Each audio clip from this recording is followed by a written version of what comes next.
देशाच्या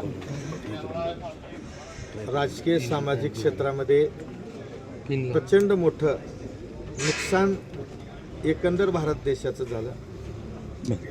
आपल्या पिढीचे येणाऱ्या पिढ्यानपिढ्याचे आदर्श थोर गांधीवादी नेते, काँग्रेस पक्षाचं निष्ठावंत नेतृत्व, लोकसभेचे माजी सभापती, माजी केंद्रीय गृहमंत्री, राज्यपाल, आमच्या लातूरचे भूमिपुत्र ज्यांनी आदरणीय विलासराव देशमुख साहेब, आदरणीय डॉक्टर शिवाजीराव पाटील निलंगेकर साहेब यांच्या साथीनं जिल्ह्यामध्ये काँग्रेसचा पाया मजबूत केला।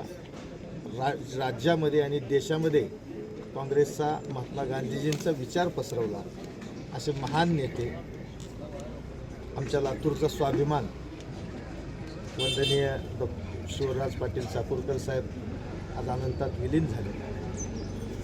लातूर जिल्हा काँग्रेस कमिटीच्या वतीनं लातूर जिल्ह्यातल्या 18 पगड जाती धर्मातील प्रत्येक नागरिकाच्या वतीनं आम्ही भावपूर्ण श्रद्धांजली अर्पित करतो की कधीही न भरून निघणारी पोकळी आज जिल्ह्यामध्ये निर्माण झालेली आहे, राज्यामध्ये निर्माण झालेली आहे, देशामध्ये निर्माण झाली।